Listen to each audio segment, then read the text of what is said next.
Bueno, muchísimas gracias por estar acá con nosotros, nuevamente en el podcast de la Fundación Blockchain Argentina. Hoy lamentablemente Guido Soulaquén no nos puede acompañar.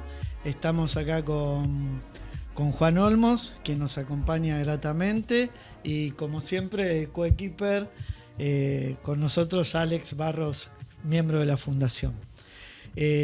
Bueno, en principio, gracias por venir, Juan, te agradecemos, es un gusto recibirte en nuestra casa, en nuestros estudios, y nos contaste ya tantas cosas y nos gustaría que nos empieces a contar un poco, primero, cómo ves el mundo blockchain hoy en día, qué te parece esta nueva tecnología, y después vamos a pasar un poquito más a todas estas cosas enriquecedoras que nos estuviste contando. Bueno, primero que nada, muchas gracias por la invitación, por permitirme compartir el espacio con ustedes.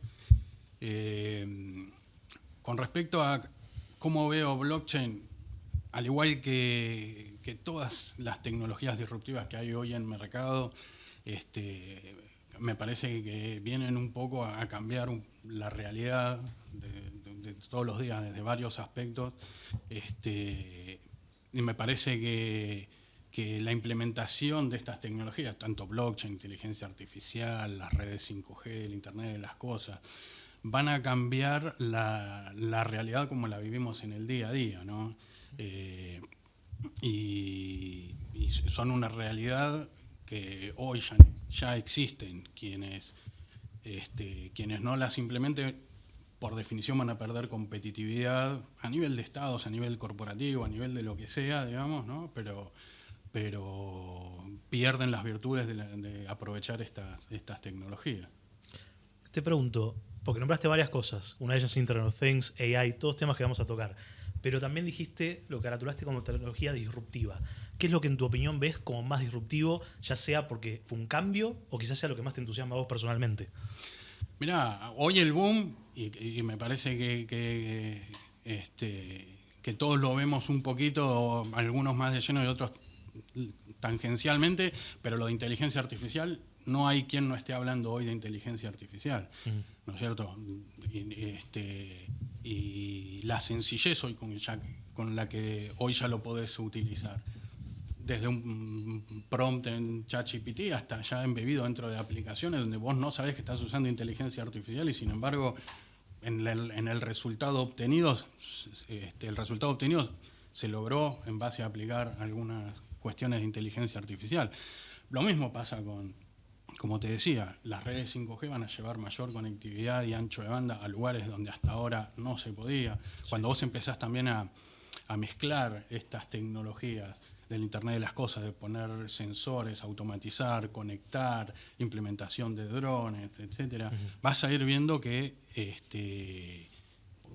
las cosas van a dejar de ser, en poco tiempo va a haber grandes cambios en relación a cómo las veníamos viviendo, ¿no es cierto?, hasta ahora. Esta no es la primera aplicación tecnológica disruptiva que nos toca a los que somos más grandes. Vos nos estuviste contando un poco cómo fue tu experiencia, cómo te integraste al mundo de las nuevas tecnologías, a las tecnologías de frontera desde tu adolescencia, generando tu primera empresa y que también fue un modelo disruptivo en su momento. Contanos un poco esa experiencia. Mirá, yo me dediqué siempre a la tecnología, es algo que me fascina, ¿no? Y arranqué medio, te diría, como emprendedor, de una cosa que yo utilizaba como hobby constantemente, de pasarme las noches con las computadoras, con mis Windows, mis Linux, qué sé yo, en un momento pensar en cómo explotarlo comercialmente. Eso llevó a tener que sacar un monotributo, después las recomendaciones de boca en boca iban a hacer que tengas que contratar gente, después se conformó una empresa. Bueno, fue creciendo hasta finales de 2007 que tuve la oportunidad de venderla y bueno, ese fue un ciclo, pero sí, nunca dejé de estar en el ámbito de la tecnología, ¿no? ¿Cuáles fueron, en tu opinión, porque me interesa también luego hablar de comparar, los principales desafíos de un emprendedor en tecnología en ese momento cuando comenzaste y quizás si han evolucionado y han cambiado mucho de ese momento al hoy?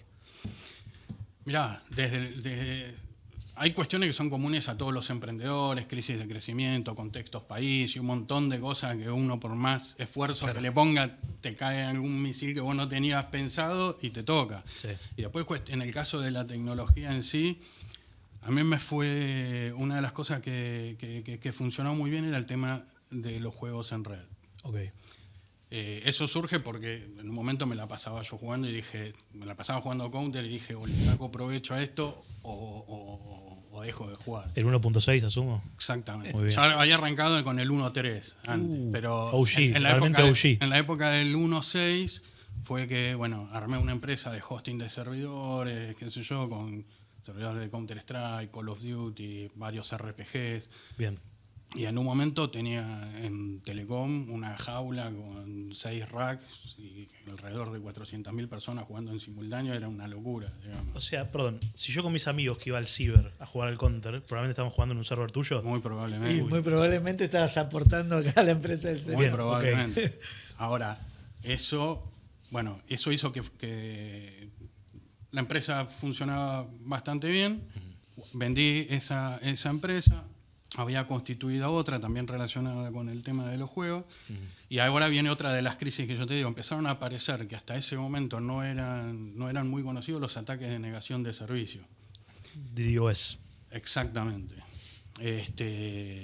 Y empezaron a ser cada vez más accesibles. Vos tenías con unas moneditas en cripto, Claro. comprabas una botnet, qué sé yo, y ya estaba al alcance de cualquiera. Perdón, y corregime si me equivoco. Un DDoS se envían una millonada de paquetes a un servidor para sobrecargarlo y que se Exactamente. caiga el servicio. Exactamente. Tenés distintos tipos de OS. Sí. O los volumétricos, que tienen que ver con ancho de banda. Yo tengo 1 GB de conexión, te mando más de 1 GB de conexión, te saturé, Ok. quedaste out. O ataques como lo que decís vos, Sí. de muchos paquetes que por ahí son sin flujo, cosas de muchos paquetitos y te saturan el procesador. Bueno, no quiero entrar demasiado No, técnico. está bien, pero Pero importante. nada. A los que nos siguen les interesa Claro, este claro. tema. Bueno. Porque- Es que si alguna vez estaban jugando en el ciber y había lag, capaz que no era la culpa del servicio, era porque alguien contrató un. Podría un pasar DDoS. cualquier cosa, ¿entendés? No sé, tu abuela estaba jugando al Candy Crush en la tablet y decía, che, esto me anda lento, y por ahí estaba tomado y era parte de la bonde que estaba atacando los Claro. servidores, ¿viste? Un server en Shanghái que estaba haciendo. Exactamente. Pero bueno, nada, eso fue parte del crecimiento, de los golpes que uno recibe inesperados. Yo estaba en ese momento hosteando en uno de los data centers principales, y ni siquiera el data center estaba preparado para eso. Claro. Me acuerdo que me puteaba medio mundo porque cuando me atacaban a mí se caían varios otros clientes. Y bueno, nada, fue parte de una evolución personal. Después, a partir de eso, también a mí me llevó a meterme mucho en el ámbito de ciberseguridad. Ujú. De hecho, ahí fue que dejé un poco lo corporativo y arranqué a trabajar en un organismo estatal donde estaban con problemas de ciber, estaban teniendo bastantes dolores de cabeza. Ujú. De hecho, estaban teniendo ataques de Anonymous y qué sé yo. Ok. Y bueno, ¿Se puede saber qué organismo? el INDEC. En el INDEC. Claro, Exactamente. Yo iba a preguntar justamente eso. Una vez, y corregime, Anonymous, o supuestamente Anonymous, tomó la página del INDEC y se la apropiaron y también se adjudicaron el ataque. ¿Te referís a Perdón, eso? digamos el Instituto Nacional de Estadísticas y Censo Claro. para algún desprevenido. Exactamente, sí. No es que ellos decían que tomaron control, pero en realidad tomaron control de que esté online o no. Claro. Porque la estaban saturando, tirándole un ataque de negación de servicio no volumétrico, sino con muchos paquetes, como lo que decías vos. Ujú. Si hubiera sido volumétrico, creo que hubiera sido más difícil de controlar. Ok. En ese momento, por suerte, con un IP table lo pudimos frenar. Bien. Digamos, con un firewall basado en Linux, Sí. lo resolvimos. Pero bueno, ahí arrancó el tema de digamos, mi trayectoria a nivel estatal. Me resulta súper interesante, particularmente porque el INDEC es algo muy peculiar, muchas opiniones sobre él, y vos te metiste justo en un momento de caos por razones que quizás la gente no se entera hasta que Anonymous no se toma responsabilidad de un ataque. Pero realmente, y acá podemos hacer varias conexiones con la tecnología, con blockchain, pero quiero empezar por lo principal. En términos de ciberseguridad, ¿cuáles son los desafíos más grandes que ves para el usuario común, la persona de a pie, que capaz que termina interactuando cuando se le cae la página al INDEC o a otro organismo? Y también para lo estatal, ¿no? Como esto, de ser una entidad y recibir un ataque. ¿Cuáles son los desafíos que más ves hoy? Mira, yo lo separaría en dos cuestiones. Lo que vos decís, el usuario final con lo que son las organizaciones en sí. Sí. Y sobre todo dentro de las organizaciones lo que es el Estado, ¿no? Que en general no tienen mucha infraestructura a nivel de ciberseguridad y sí manejan información sensible. Hay varios casos de organismos que han sido atacados. Y digamos, ahí yo siempre voy a estar fomentando una política de Estado firme con respecto al tema de ciberseguridad. Después, a nivel de usuarios, el usuario siempre es el eslabón más débil de la cadena en ciberseguridad. Porque vos podés ser parte de una organización y decir, bueno, cómo implemento una hoja de ruta de ciberseguridad, te basás en la ISO 27001, etcétera, pones todos los controles, pero muchas veces terminás dependiendo en si el usuario hizo un doble clic en un lado o en otro, digamos, ¿no? Y muchas veces los atacantes buscan entrar por el lado del usuario, que es el eslabón más débil. Claro, ¿no? se usa la misma clave para todo, por ejemplo. Sí, totalmente. O tratando de hacerle pisar el palito con técnicas que se llaman de ingeniería social, ¿entendés? Yo veo en las redes que vos fuiste, no sé, el domingo comiste un asado con él y claro. yo te mando un mail diciendo de roberto@gmail diciendo, te paso las fotos del domingo, qué sé yo, y adentro de eso te mando algo, te comprometo a tu equipo y a partir de ahí escalo. No sé.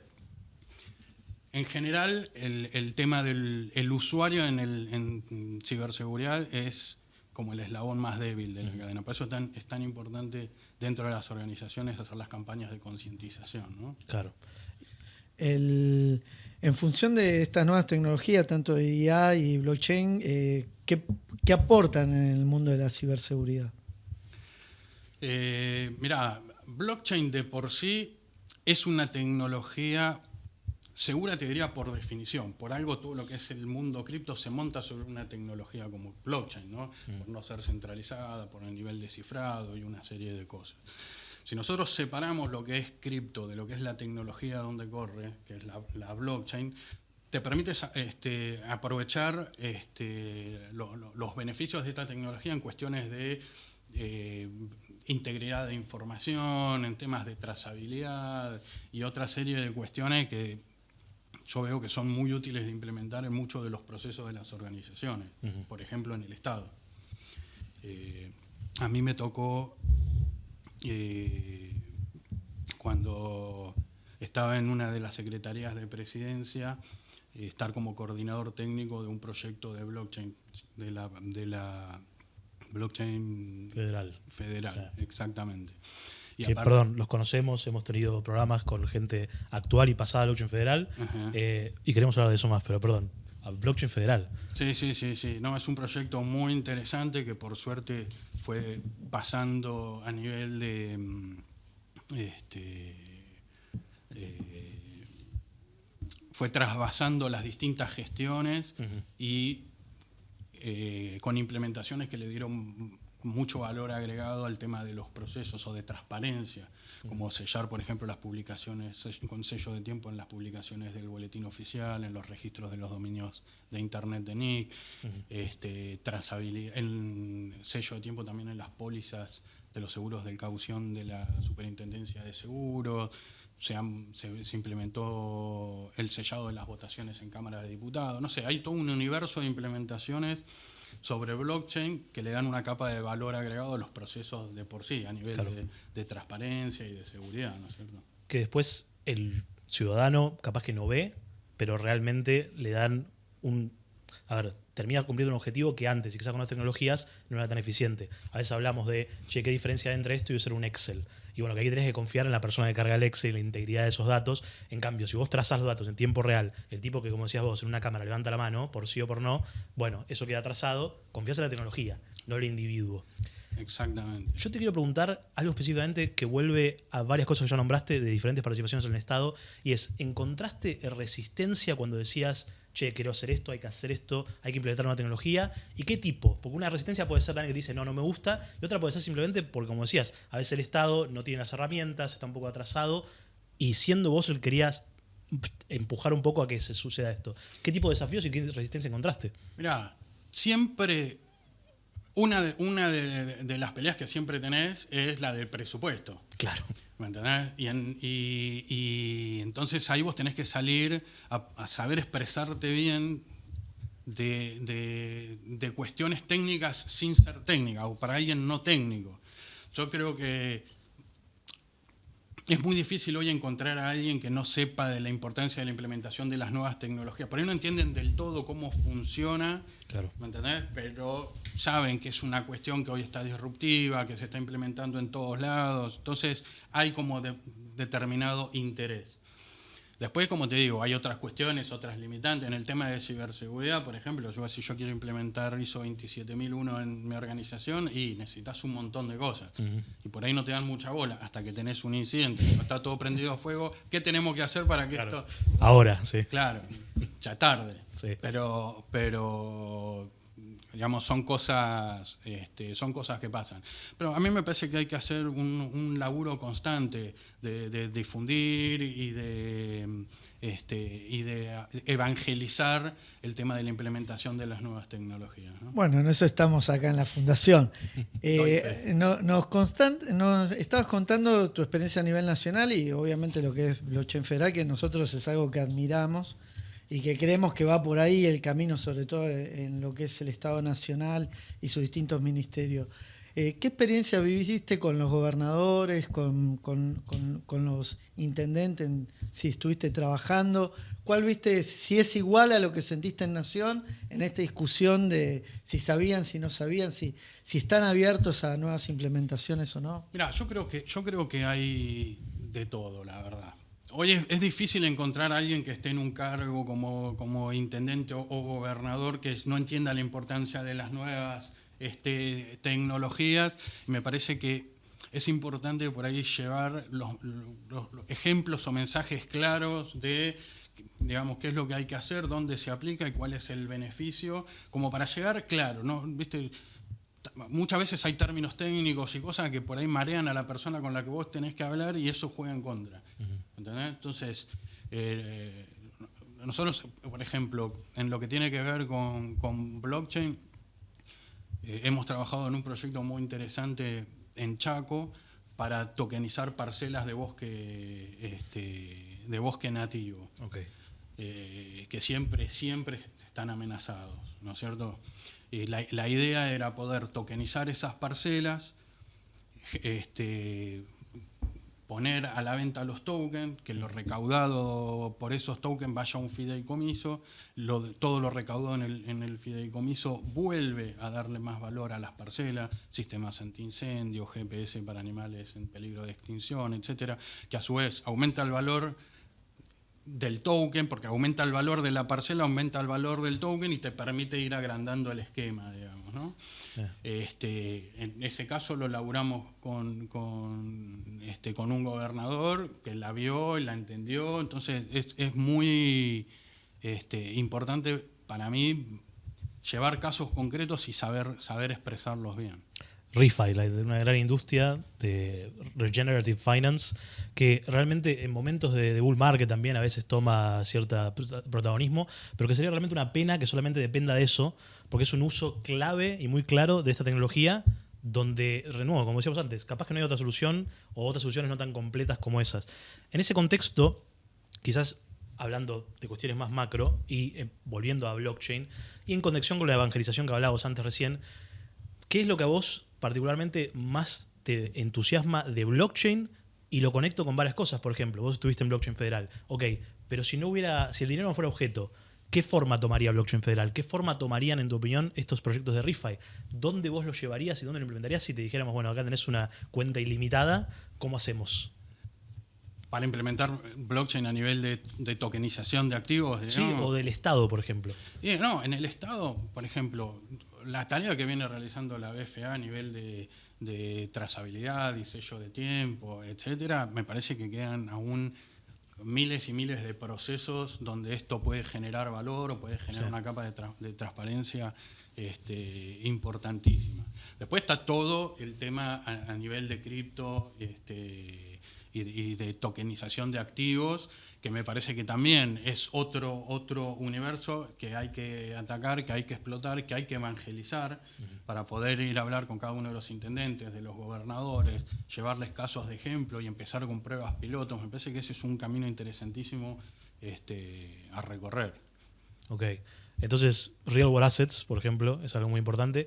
¿Qué crees que es lo que tenemos que recorrer, por ejemplo, en términos de regulación? ¿Dónde hay que apuntar para poder realmente hacerlo? Por ejemplo, hay un montón de lugares en Argentina y en el mundo también donde proyectos de ReFi serían muy importantes para conservar, también para mejorar, porque como decías vos, algo que impida o que ataque incendios, sería muy importante aplicarlo en el momento donde no están los incendios, ¿no? Como el tema de la ciberseguridad. ¿Qué te parecería que sería el mejor marco para avanzar y que esta industria se desarrolle en la Argentina?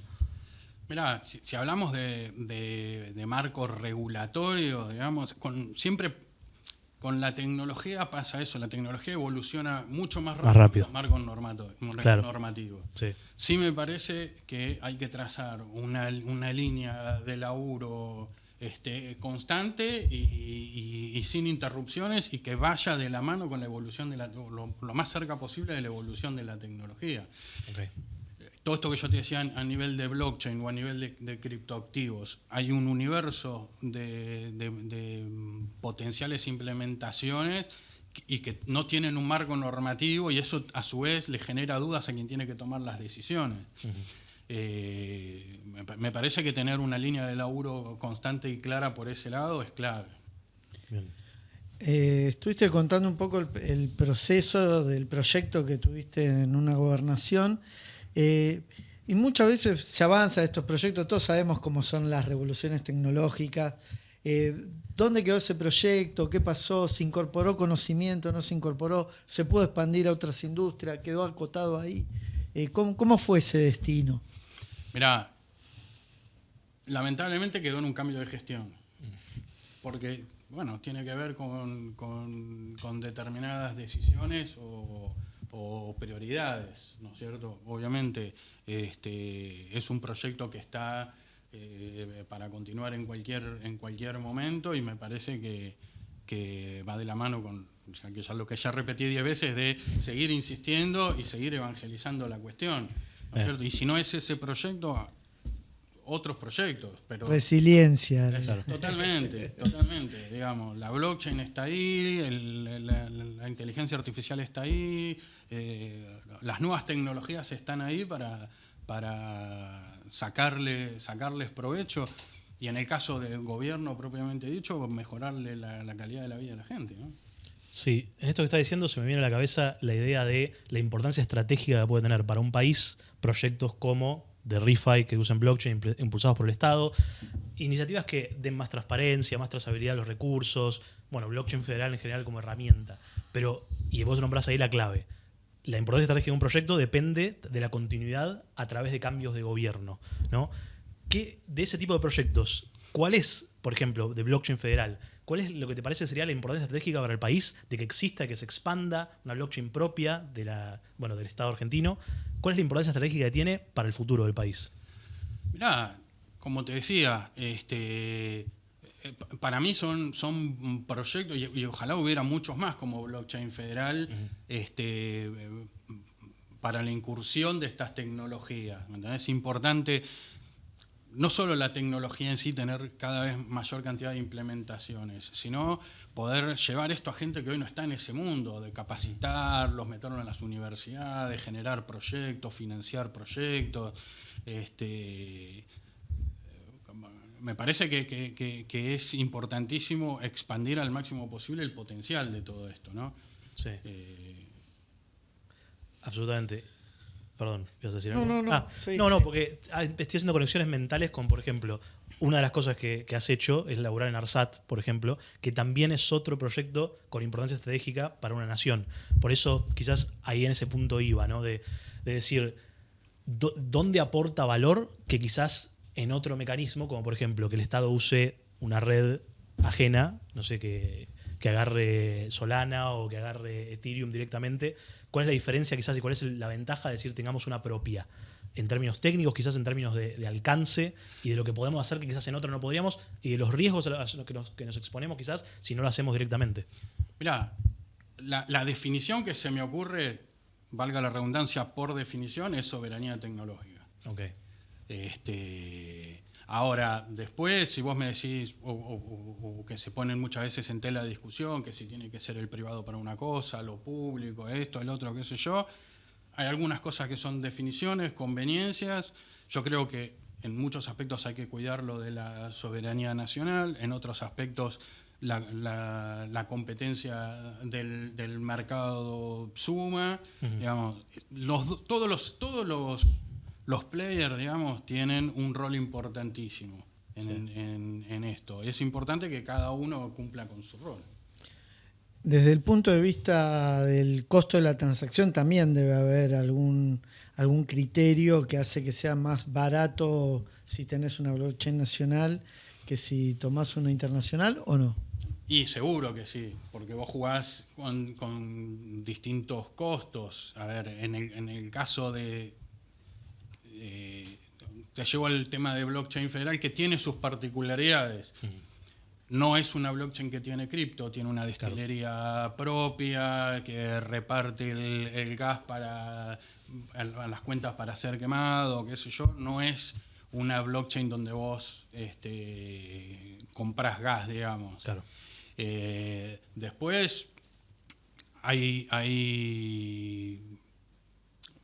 cuestiones de costos, como decís vos, de diferencias entre una y otra. Hay tecnologías diferentes que por ahí para algún tipo de implementación, vos decís, no sé, para trazabilidad es mejor este tipo de blockchain, para esta implementación este otro. Hay cuestiones técnicas, hay cuestiones económicas, hay cuestiones de soberanía, qué sé yo. Hay muchos criterios. Claro, y ahí en realidad también por eso mencionaba ARSAT, porque lo que decías es, y lo pienso en el contexto internacional, ¿no? NASA ha hecho históricamente grandes avances, pero hoy, por ejemplo, SpaceX es el que está en la vanguardia. También que una cosa es NASA, pero lo que voy es la importancia que exista quizás un proyecto como ARSAT en el contexto donde puede haber empresas privadas que también hacen algo similar, que sea esa puja que termina elevando los niveles de todo. Lo mismo pasa con blockchain. O sea, lo que decías vos recién de que no haya gas, o sea, que no tengas que pagar el gas en blockchain federal, a diferencia de, por ejemplo, de si quisieras hacerlo en Ethereum, donde en un momento de bull market, históricamente y actualmente también, el gas se te va al techo. Y si vos dependes de algo sensible, de poder hacerlo en una red donde el gas es variable, tenés un problema. Especialmente en un país donde capaz que los dólares a veces es complicado de acceder. Por eso, si tenés dependencia desde lo económico, nivel presupuestario, y tenés una variable volátil como esa que te puede poner en riesgo el proyecto, y tenés que tener algunos warnings adicionales. Bueno, además hay una cuestión de la expansión del conocimiento cuando vos haces una aplicación propia, que de no hacerla no existe. Por más que haya una contratación externa y haya desarrolladores, hay un impulso que da no solamente a las personas para ser más competentes, sino también a lo institucional, sean universidades, sean áreas propias del Estado que generan esa innovación, y dentro de los privados también, porque finalmente los privados se nutren de los que salen de las universidades nacionales. Totalmente. Y también de los que fueron funcionarios, y al revés también, porque bueno, vemos tu caso que empezaste el camino al revés. Empezaste siendo justamente un empresario y terminaste volcándote en otra etapa de tu vida a aplicar todo ese conocimiento que fuiste acumulando al Estado. Me parece genial, y ahí estoy pensando también en esta idea de lo que dijiste vos antes de la discusión que se da actualmente, que igual también es cíclica porque se dio otras veces, de qué es lo que tiene que hacer el privado, qué es lo que tiene que hacer el Estado, y hablábamos recién de importancia estratégica de ciertos proyectos, y también importancia estratégica en términos de mundo, de los otros países lo están haciendo, lo van a hacer, lo van a aplicar cada vez más, no podemos darnos el lujo de quedarnos atrás, y qué es el privado, qué es lo público, es una discusión válida, pero tenemos que observar también lo que están haciendo nuestros vecinos, ¿no? 100%. Es lo que hablábamos un poco al principio, y el ejemplo que diste vos de SpaceX con la NASA, digamos. Sí. Las tecnologías hoy existen, y que todas las partes estén en esa carrera de desarrollo, mejora e implementación, es la que hace a llevarlo a término país, a un país más competitivo, digamos. Y es el que te hace más competitivo con tus vecinos, con otros países, te hace más competitivo en un mercado, ¿no? Claro. Y la tecnología tendría que ser una política de Estado que no tenga que ver con 100%, los gobiernos. y sobre todo, te diría, en un lugar como Argentina, donde la materia gris acá, en todo el ámbito de lo técnico-científico, siempre fue de punta. Claro. Me parece que es clave, que es una cosa que siempre hay que seguir fomentando y desarrollando. ¿Y cómo planeas este momento en tu carrera profesional? ¿Cómo te ves hacia el futuro en la situación de blockchain, de la nueva tecnología? ¿Cómo te estás preparando? ¿Cómo estás atravesando este momento vos propiamente en lo personal, ¿no? Mirá, por suerte siempre me pude dedicar a lo que me gusta. Entonces, como que medio que mi brújula siempre fue por ahí, digamos, ¿no? Nada, siempre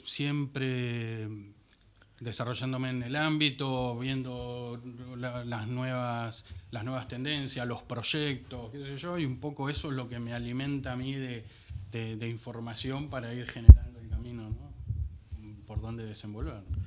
Quiero aprovechar la coyuntura para hablar de un tema muy puntual, que es un tema que siempre es la punta de la lanza para nosotros, pero no es lo único, pero sin embargo sería una picardía no hacerlo, que es cómo ves hoy el ecosistema cripto, grabando 21 de noviembre, con Bitcoin acercándose a los 100K y todo esto, sin dar... Si no pasó, ya está. Y cuando salga el podcast, pues obviamente ya pasó y bajó y subió y se fue para el costado. Pero mi punto es, acá no damos asistencia financiera de ningún tipo, pero más que nada, aparte... No me voy a poner en gurú de nada. No.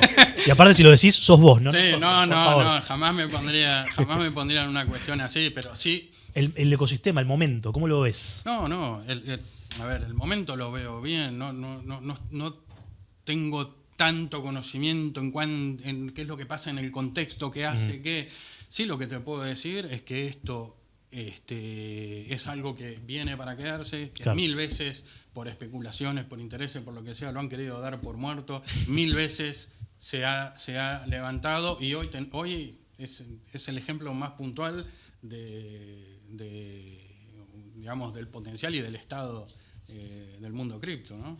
Absolutamente. Y ahí quiero aprovechar tu experiencia, como decía Robert, a contramano de muchos otros del sector privado, sector público, y haber estado en esa tecnología quizás antes de los que se sumaron, por ejemplo, en este bull market o en el anterior, que es donde más influjo de gente hay. Y lo que te pregunto es ¿cuál es la relación que ves vos de cripto, de Bitcoin, con el Estado?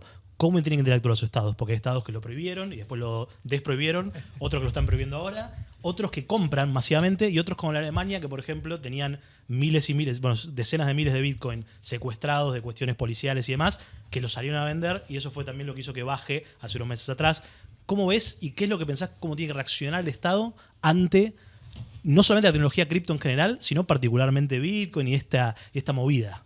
Bueno, a ver, yo particularmente lo que creo es que hay que adoptarlo. Es una tecnología que hoy existe, que tiene un montón de potencial, que los que han querido ir en contra de esto perdieron, han fracasado, ¿me entendés? Entonces, no es momento de dudas, es momento de decir, che, bueno, esto ya existe, esto tiene todo este potencial. Nada, pongamos una línea de laburo para explotarlo al máximo, ¿no? Con todo el abanico de posibilidades que esto tiene.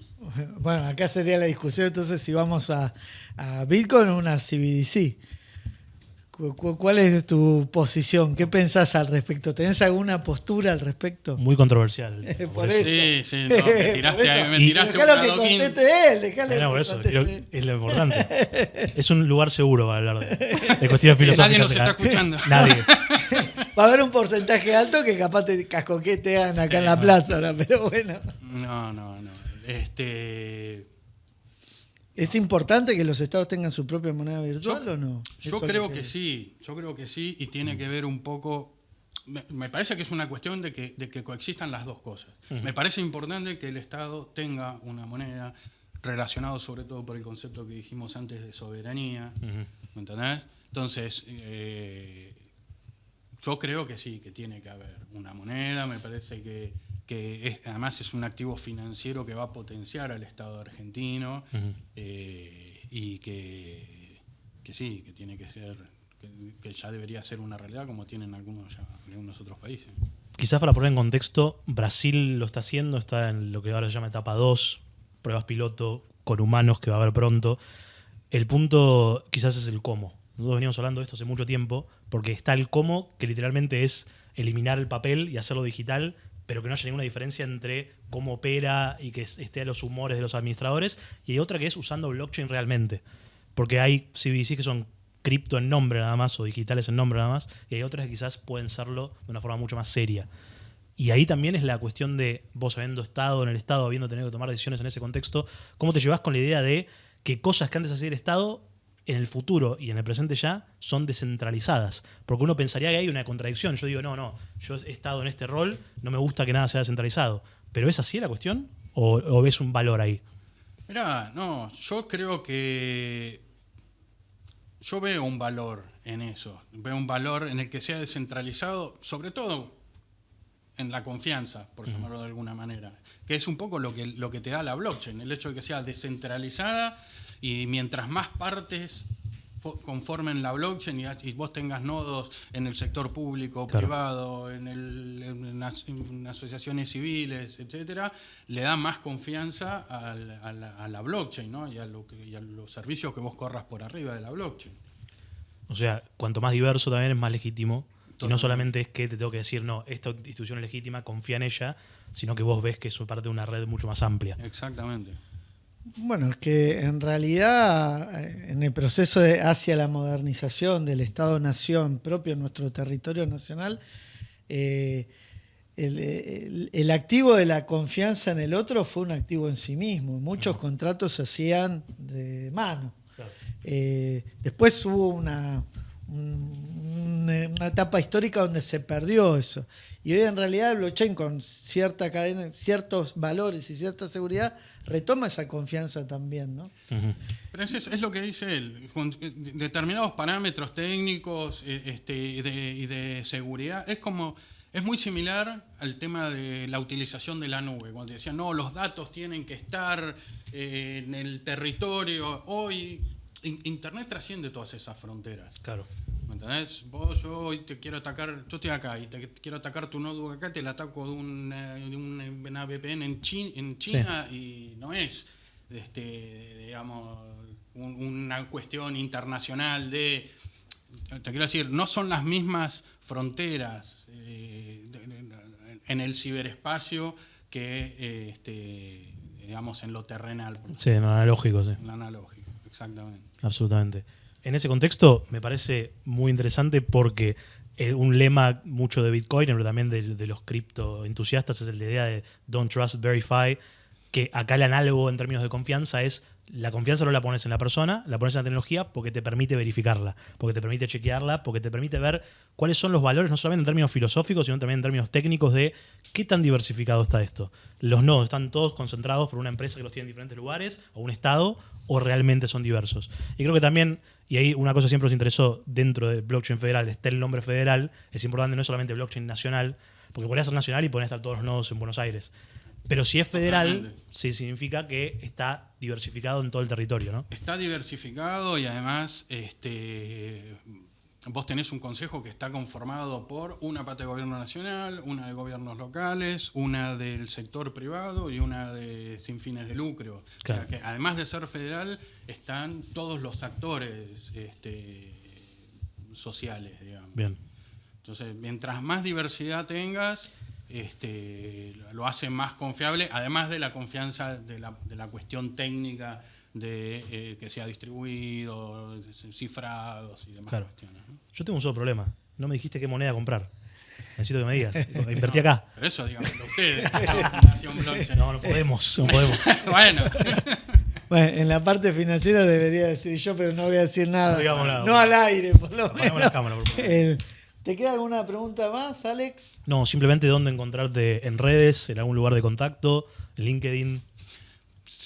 La verdad no exploto mucho el tema de redes, pero sí, en LinkedIn es la red profesional, digamos. Claro, bien. Bueno, muchísimas gracias Juan, Alex, gracias al equipo que está acá apoyándonos. No salen ellos, pero son los que están haciendo el trabajo duro. Hay 15 Así personas que, detrás de cámara, no los ven, pero hay. Bueno, el producto final sale así porque están ellos, si no, no saldría así. Claramente. Así que muchísimas gracias. Gracias por venir. Invitación.